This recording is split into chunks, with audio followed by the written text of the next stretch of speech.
Des agents du FBI ont procédé ce mardi 14 février 2023 à Floride à l'arrestation de 4 nouveaux suspects impliqués dans l'assassinat de l'ancien président haïtien Jovenel Moïse, parmi lesquels figure le responsable de C2 Security, Antonio Antriago. C2 Security est la compagnie qui était chargée de recruter des mercenaires colombiens pour assassiner l'ex-président de la République. On se souvient, c'était dans la nuit du 6 au 7 juin 2022. Notre invité est Louis Magloire Kemayo. Il est journaliste et écrivain. Bonjour Louis, c'est toujours un plaisir de vous avoir sur ce plateau. Vous allez bien? Merci de l'invitation. Allez, on va parler encore de cette nuit noire, si on peut le dire ainsi, dans la vie du peuple haïtien. C'était la nuit du 6 au 7 juillet 2022. Qu'est-ce qui s'est passé? Il s'est passé quelque chose qui pourrait ressembler à un coup d'État dans tout autre pays. C'est l'assassinat du président en exercice. On était à quelques mois de l'élection présidentielle et surtout, il venait de nommer un nouveau Premier ministre qui n'était pas encore entré en fonction. Et donc, il y a eu cette chasse à l'homme qui s'est achevée sur son élimination physique. Et aujourd'hui, on essaie de retrouver les personnes qui sont coupables de cet assassinat, et les ramifications sont très nombreuses. Il y a d'abord le fait que la société en question est une société qui est basée à la fois aux États-Unis et en Colombie, et qu'elle a recruté à la fois des ressortissants haïtiens naturalisés américains et des anciens militaires colombiens. Alors, quand on voit les enquêtes qui avaient commencé non seulement en Haïti, mais également aux États-Unis d'Amérique, on peut penser facilement à un complot contre le président. Ah, c'est pas qu'on peut penser. Il y a eu un complot. Aujourd'hui, il faut savoir très précisément qui a ordonné ce complot, qui est derrière l'assassinat, à qui a profité le crime.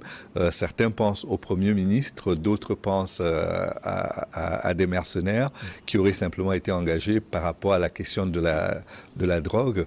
Mais c'est vrai qu'il faut aujourd'hui démêler le vrai du faux et déterminer très précisément les responsabilités dans cet assassinat, parce qu'il s'agit quand même du premier État noir à avoir eu son indépendance dans toute l'histoire de l'humanité. Et ça intéresse à la fois les Africains et même la communauté internationale de façon générale, pour ne pas parler du peuple haïtien en particulier. Alors, Louis Magloire, si vous le permettez, on va écouter Mackenzie Lapointe. Il est le procureur américain de la Floride. On va l'écouter, on revient pour la suite des analyses. These folks were meeting right here in South Florida and agreed to a plan. Des personnes se sont réunies ici même, dans le sud de la Floride, et ont convenu d'un plan selon lequel Ortiz et Intriago, par intermédiaire de CTU, la société basée dans le sud de la Floride, soutiendraient l'éviction du président haïtien Moïse et son remplacement par Christian Emmanuel Sanon, l'homme qui voulait devenir président. En échange, une fois que Sanon serait président, l'accord prévoyait qu'il accorderait des contrats lucratifs à la CTU pour des projets d'infrastructure en Haïti.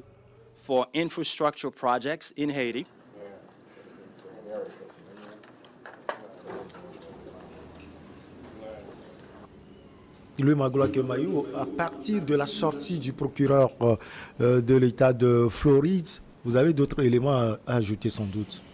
Non, pas grand-chose, parce que ce sont les premiers éléments de l'enquête, et de l'enquête à son niveau. N'oublions pas que l'enquête a commencé en Haïti et qu'il y a de nombreux suspects qui ont été arrêtés en Haïti, mais qui sont plutôt jugés aux États-Unis. C'est-à-dire que certains estiment que l'administration, la justice haïtienne n'est pas suffisamment mûr, n'est pas suffisamment impartial pour juger cette affaire.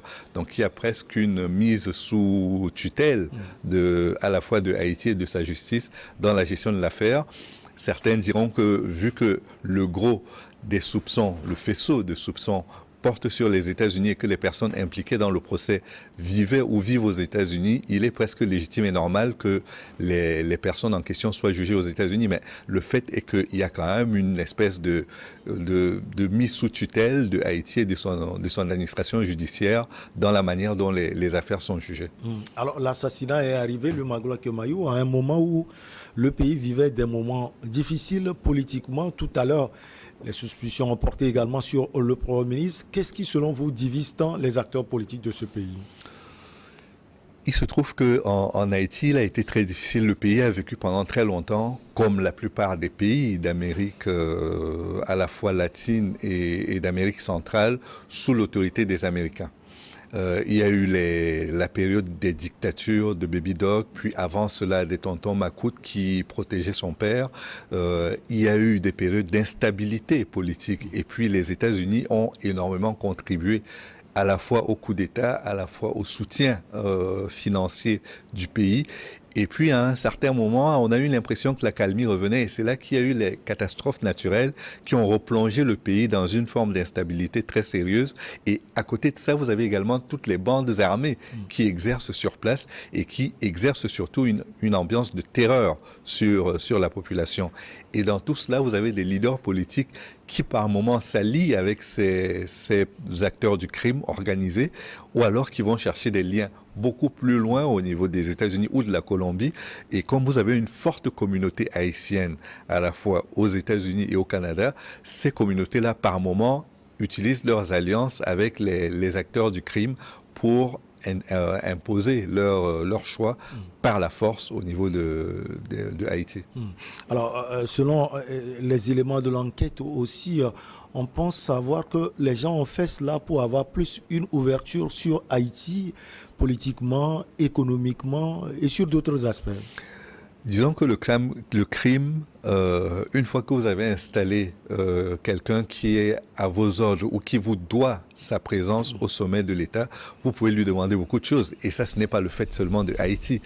Quand vous voyez comment les élections sont financées aux États-Unis, à qui de qui vient l'argent qui permet de financer les campagnes, il est clair que les lobbies peuvent exercer une pression sur les dirigeants parce qu'ils leur doivent leur élection et qu'une fois élus, ils s'arrangent pour leur accorder des avantages fiscaux, financiers et en termes d'investissement qui leur permettent de se rembourser des frais qu'ils ont engagés pour l'élection des acteurs politiques en question.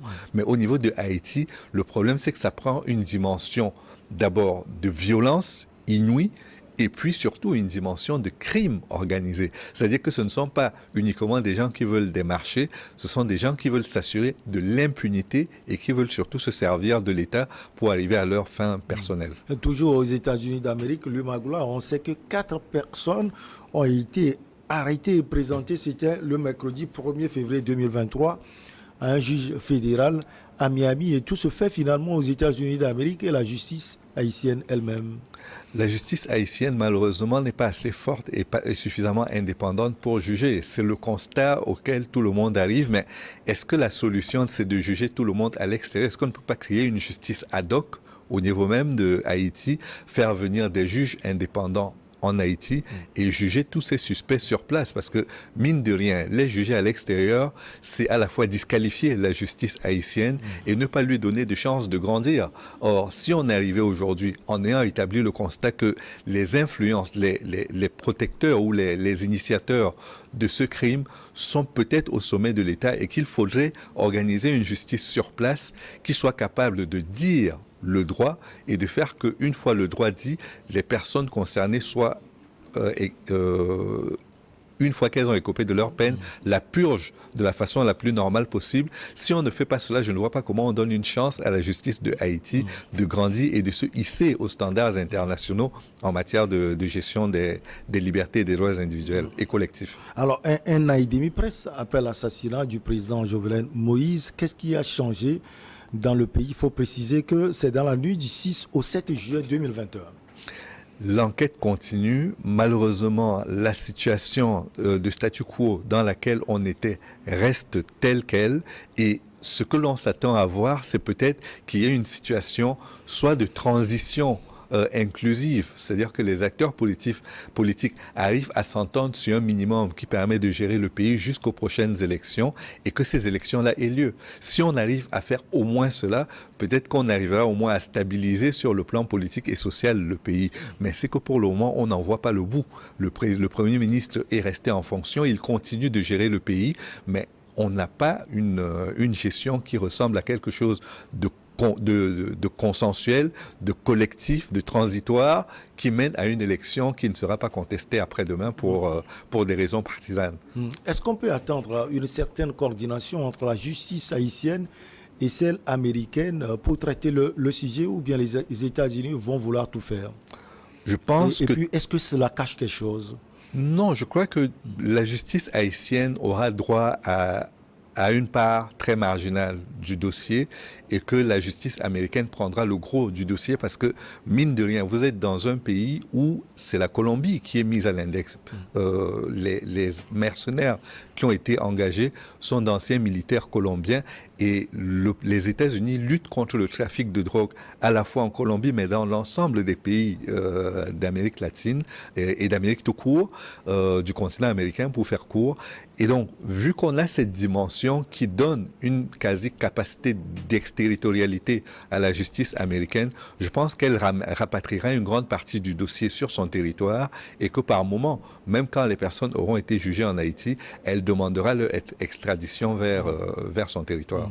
Est-ce que la Colombie elle-même, est-ce qu'elle a une histoire particulière avec Haïti ou bien ce sont des mercenaires qui agissent? Non, je crois que c'est un peu comme l'Afrique du Sud du temps de l'apartheid, c'est-à-dire que c'est un pays qui a énormément de militaires qui ont pris leur retraite tôt et qui ont choisi, une fois qu'ils ont pris leur retraite, de monter des sociétés de mercenariat, il faut les appeler comme telles, et qu'elles mettent à la disposition de tous ceux qui veulent mener des opérations ou dans lesquelles elles ont besoin de services de gens de cette nature-là et donc qui trouvent une compétence et une disponibilité de la part des militaires colombiens retraités. Alors, la bataille pour la vie politique de Haïti est toujours là. Comment vous voyez l'avenir de ce pays, politiquement surtout? Difficile de jurer de quoi que ce soit parce que les alliances politiques sont très faibles et les gangs qui aujourd'hui sèment l'instabilité dans le pays sont devenus tellement puissants et tellement intouchables que l'on ne peut pas garantir que si on élit, même si on élit démocratiquement un président, il restera longtemps au pouvoir, soit parce qu'il y aura un coup d'État, soit parce qu'il y aura une incapacité à assurer les alliances, la stabilité au niveau politique, à l'Assemblée nationale par exemple, et donc que le régime sera renversé d'une façon ou d'une autre. Et donc aujourd'hui, ce qu'il faut en premier lieu combattre, c'est peut-être déjà cette insécurité liée aux gangs qui tiennent la plupart des villes du pays et après voir comment sur le plan social on peut remédier aux manquements de l'État dans la plupart des villes du pays. Quel sera l'avenir surtout du pays si l'un des acteurs politiques de ce pays est impliqué dans ce meurtre? Si la justice arrive à rendre son verdict et que les choses se passent normalement, probablement que les acteurs concernés seront mis au cachot et que des personnes moins trempées qu'elles dans le crime organisé prendront la direction du pays. Mais ça reste très difficile à démontrer parce qu'encore une fois, une grande partie du territoire est tenue par les gangs et à côté de ça, vous avez, parce que c'est une demi-île en réalité, parce que Haïti partage également ce territoire-là avec Saint-Domingue qui est espagnol et donc il y a une grande partie du territoire qui continue d'être tenue par les gangs et l'autre partie est tenue par des gens qui facilitent le trafic d'êtres humains en direction soit de Saint-Domingue, soit des États-Unis et du Canada. Et donc, il est très difficile de dire qu'aujourd'hui, on va régler cette question-là simplement en ramenant la justice et en faisant inculper les personnes qui ont été arrêtées. Rien n'empêche qu'une opération d'évasion soit organisée. Rien n'empêche qu'une fois qu'on a l'impression d'avoir stabilisé la démocratie, ces mouvements-là, ces forces du mal arrivent une nouvelle fois à renverser la tendance. Donc, je reste très perplexe par rapport à l'évolution de la situation. Alors, sous le président Moïse même, selon vous, est-ce que la situation politique était tendue entre lui et le Premier ministre, entre lui et la classe politique? La classe politique, oui, c'était très clairement tendu parce que la vie devenait très difficile. Les règles, les mesures qu'il imposait étaient de moins en moins acceptées par la population et les partis politiques faisaient leur miel là-dessus, utilisaient cette contestation qui commençait à monter pour défier l'autorité du président de la République. Et le fait qu'il a remplacé le Premier ministre, mais que le Premier ministre qui devait prendre ses fonctions n'a pas pu aller jusqu'au bout de l'opération parce que une fois qu'on a assassiné le président, c'est le Premier ministre en exercice qui continue le mandat. Vu que tout ça n'a pas pu marcher, malheureusement, on est resté dans une ambiance de statu quo qui faisait que le président ayant été assassiné, sa femme, même si elle a été épargnée, ne peut pas faire grand-chose et son parti politique même ne peut pas faire grand-chose. Et aujourd'hui, on attend, on espère que la justice sera dite et que les personnes qui ont commandité ce crime-là, qui ont créer cette instabilité qu'elles seront jugées et paieront pour leurs crimes. Est-ce que psychologiquement, vous pensez que le pays est bien préparé pour avoir le verdict de la justice? Même si le pays est préparé, je ne crois pas qu'il est suffisamment fort face aux gangs, face aux criminels du trafic de drogue et de toutes les autres choses qui se font de façon illicite sur le pays. Je ne suis pas certain que ces forces-là soient suffisamment organisées pour faire face à tous les déstabilisateurs qui aujourd'hui arrivent encore à opérer au sein de Haïti. Alors, le parti de Moïse, il est sans doute venu au pouvoir par le truchement des partis politiques. Est-ce que le parti vit toujours? Le parti existe? Le parti existe. Les partis continuent d'exercer leurs activités sur le terrain, mais encore une fois, tout cela reste très fragile du fait de l'instabilité à la fois sociale, politique et même du climat d'insécurité dans lequel le pays baigne. Alors, on a appris que la femme, Madame Moïse, serait aux États-Unis d'Amérique. Ses enfants également, c'est confirmé? Je ne sais pas, je ne pourrais pas confirmer ou infirmer cette information, mais je crois que dès que le crime a été consommé, ils ont dû s'expatrier d'abord pour se faire prendre en charge sur le plan sanitaire et psychologique. Avant de revenir pour les funérailles. Et de revenir. Mais je pense que ils savent qu'ils pourraient être eux-mêmes visés par les criminels qui ont assassiné Jovenel Moïse. Donc, ils resteront probablement en exil le temps que toute la lumière soit faite et que leur sécurité soit également assurée. Oui, mais les analystes nous avaient dit que la femme même, elle est politique. Peut-être qu'elle avait des velléités politiques. Ben, est-ce que ça continue ou bien elle a fermé la page de la Non, elle est citoyenne haïtienne, donc rien ne l'empêche de prétendre à la gestion de son pays, mais il ne suffit pas juste d'avoir la légitimité d'être l'épouse du défunt président pour s'engager sur le terrain. Il ne suffit pas non plus que le parti politique vous soutienne. Par moment, sur la scène politique, il faut un peu plus que tout cela pour réussir à briguer et à obtenir le mandat. Mais pour le moment, je ne peux pas dire plus que ce que je viens de vous dire parce que les jeux sont ouverts et on verra bien ce que cela donnera. Alors, la procédure de la justice américaine, comment elle sera faite jusqu'à ce qu'on ait la vérité totale sur l'assassinat de l'ancien président haïtien? Je ne doute pas du fait que la justice américaine fera sa part du job. Elle fera probablement sa part, mais elle le fera par rapport à ses intérêts immédiats, c'est-à-dire la lutte contre le trafic de drogue. C'est ça le premier élément qui les intéresse. Le deuxième, c'est peut-être que, étant donné que les États-Unis ont une compétence sur l'ensemble de l'Amérique, et même presque sur le reste du monde, vous me direz, étant donné qu'ils ont cette compétence-là, ils auront à cœur à la fois d'aider l'administration colombienne dans la lutte contre les anciens militaires qui se sont mus en mercenaires, mais également dans la lutte contre le trafic de drogue. Et je pense que c'est ça l'aspect qui intéresse en premier les États-Unis. Après, vous me direz que la société civile américaine est également engagée à travers les fondations Clinton et autres, sont très engagées en Haïti, mais ça c'est la partie privée. La partie étatique restera quand même probablement plus liée à la lutte contre le trafic de drogue et l'instabilité sociale qui est liée à ce trafic-là. La justice colombienne, elle ne se mêle pas de l'affaire, Louis Magloire? Elle le fait, mais elle le fait juste en collaborant, en coopérant avec les autres justices, c'est-à-dire la justice haïtienne et la justice américaine, si des éléments lui sont demandés. Mais pour le moment, elle n'a aucune raison elle-même d'ouvrir une enquête sur son territoire, mais vu que Interpol est engagé dans l'enquête, probablement que la dimension colombienne de Interpol va participer à l'enquête pour fournir tous les éléments de coopération policière que pourront lui demander tous ses autres homologues d'Interpol. Alors, qu'est-ce qui crée aussi l'insécurité dans cette zone de l'Amérique? Il n'y a pas que Haïti, il y a Saint-Domingue, il y a d'autres pays également. Est-ce que c'est seulement la drogue? Est-ce que c'est également l'instabilité politique à tous les niveaux? Qu'est-ce qui peut expliquer cela? Je ne sais pas s'il y a une explication universelle de la situation dans laquelle les pays d'Amérique se trouvent, Mais il y a eu pendant très longtemps cette mainmise des États-Unis qui avait estimé pendant la guerre froide qu'il fallait choisir les bons dirigeants. Crapules ou pas crapules, dès lors qu'elles obéissaient à la bonne discipline, c'est-à-dire étaient alignées sur le camp de l'OTAN, cela ne posait aucun problème. Il y a eu la dictature des militaires pendant de très nombreuses années au Brésil, en Argentine, au Pérou, au Panama et dans d'autres pays d'Amérique.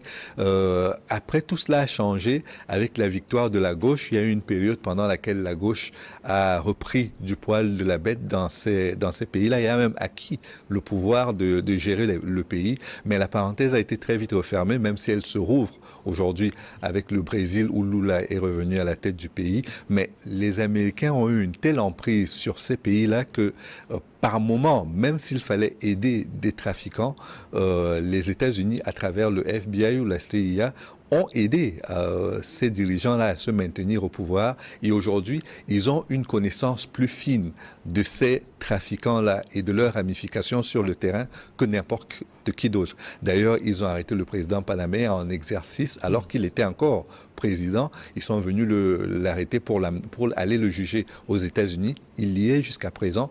Donc, je crois que c'est cette dimension de lutte contre le trafic de drogue et toute la criminalité liée à l'ambiance qui a été entretenue par les États-Unis eux-mêmes dans le passé qui intéresse la justice américaine jusqu'à présent. Alors, Haïti est toujours dans l'insécurité. Quel rôle, justement, les États-Unis d'Amérique peuvent jouer pour pouvoir apporter un calme dans ce pays?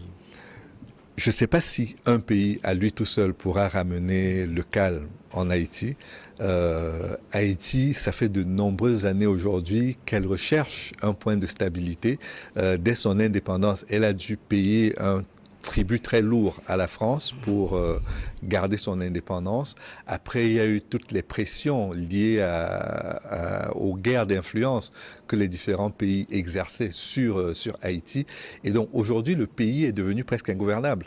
Et si les gangs ont autant prospéré, c'est qu'à un certain moment, et les militaires et les bandits avaient un accès au pouvoir qui leur permettait de se garantir une impunité. Et vu les moyens qu'ils ont amassés au fil des années, il faut aujourd'hui plus que l'intervention des États-Unis ou bien de la France pour remettre le pays en ordre de marche. Donc, le premier effort, je suis tenté de dire, c'est d'abord celui que les Haïtiens eux-mêmes feront pour remettre leur pays, remettre l'état de droit dans leur pays, et peut-être qu'avec la coopération des autres pays, ils arriveront finalement à atteindre cet objectif-là. Mais le fait est que les États-Unis, malgré toute leur bonne volonté, ne pourront qu'arriver à sécuriser leurs investissements à eux, à sécuriser le fait que, ayant une forte communauté haïtienne sur leur sol, ils contrôlent les mouvements de cette communauté-là et surtout contrôlent les interactions que cette communauté peut avoir avec d'autres acteurs du crime organisé, comme celui de la drogue. Alors, est-ce que vous pensez que d'autres présidents haïtiens peuvent jouer aussi un rôle? Exemple, Jean-Bertrand Aristide. Il a essayé, il a été renversé à un certain moment, puis il est revenu au pouvoir. Il a été une autorité morale très forte. Il a dû s'opposer aux États-Unis à un certain moment, il a dû s'opposer à la France, puis il a dû composer avec ces pays à d'autres moments. Donc aujourd'hui, il a même été exilé, il me semble, à un certain moment en République centrafricaine avant de retourner dans son pays. Donc l'autorité politique et puis le centre de gravité de la vie politique changent assez souvent. On a eu un chanteur qui est devenu président en Haïti. Michel Martelly, je pense. Oui, et donc aujourd'hui, il est difficile de prévoir qui prendra le relais, mais ce qu'il est à souhaiter, c'est que le pays ait un dirigeant qui pourra le diriger, qui pourra le tenir pendant un bon bout de temps et qui fera que les gens sentent que le pays est gouverné. Alors, qu'est-ce qu'il faut souhaiter à ici, lui, Magloire Kemayo, pour chuter? Le retour à la stabilité politique, le retour à une vie politique saine et surtout le retour à la stabilité sociale parce que c'est quand même l'un des talons d'Achille de ce pays. Il y a beaucoup trop de gangs aujourd'hui qui tiennent le pays, qui tiennent une grande partie du pays et il faudrait que l'autorité change et que ce soit les élus du peuple qui aient le pouvoir et qui l'exercent légitimement sans risque d'être renversés à tout moment par des bandits. C'est toujours un plaisir de vous avoir sur ce plateau. Lui, Magloire Kemayo, vous êtes journaliste et écrivain. Avec vous, on a parlé de Haïti, assassinat de Jovenel Moïse, arrestation de 4 nouveaux suspects aux États-Unis d'Amérique. On va marquer la pause pour le journal et après on reçoit nos invités pour Regard Croisé.